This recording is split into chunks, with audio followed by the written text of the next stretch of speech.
how do you achieve happiness? If you were to, give me a 60-second 60 elevator seconds. pitch, how would you achieve happiness?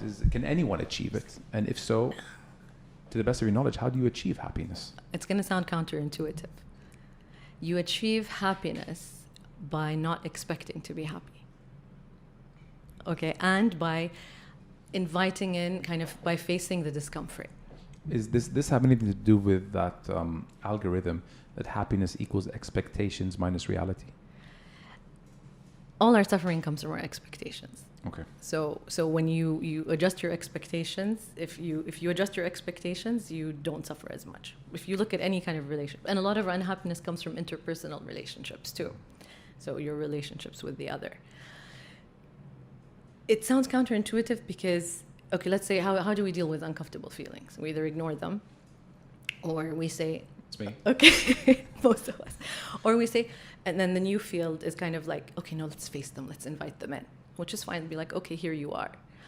But the third thing, and the third way to deal with it, the best way to deal with discomfort is to befriend them, is to be like, hey, what's up? What can I learn from you? Why are you here? Everything is information. Every emotion we have is information. Back to the values. If you feel guilt because you're not spending time with your child, that's a good thing. That guilt is telling you that you value spending time with your child, versus the pervasive guilt or something that you might have learned or picked up in your childhood. But if you allow your emotions to come through and you understand your negative emotions, we're not controlled by them, because you don't want to be controlled by your emotions. You want to control your emotions, or at least understand them, and then that will allow you to be happy, because you no longer need to be distracted. Mm-hmm. Everything we do is kind of to avoid discomfort. So you drink water because you're thirsty. You eat if you're hungry. You're cold, you put on a sweater. But So true. Simple then, yeah.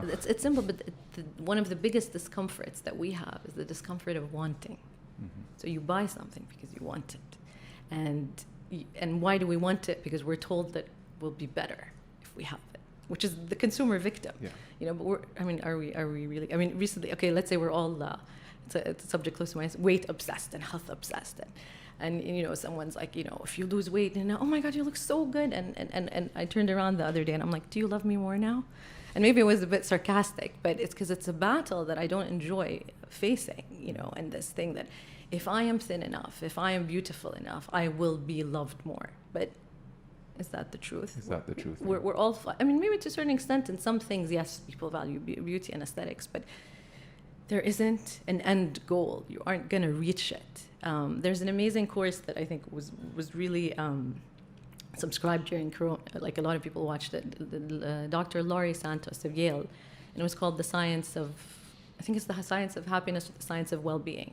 And she kind of shows you all these studies of these things that we think will make us happy, like being, having a certain amount of wealth, a certain number of friends, a certain number of likes on Facebook, and she really, cuts it down to what matters, and the human connection, exercise, meditation, gratitude.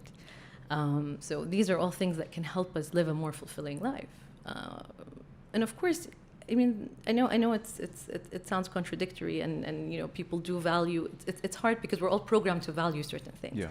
So if I were to say, forget about all those things and not care about them, then also I won't fit in, or we all struggle with a sense of belonging. Mm-hmm. Clearly, coming on the show, being on video is a big deal for me. But that's probably because I'm programmed to feel insecure about certain things that, the world, I'm a victim too. I'm very proud of you putting yourself out there. And, they say do one thing every day that scares you. Yes. You have a big check for today. I do. I think you're good. I have the best. Good for the month. 2020 check. 20. I did something that scares you.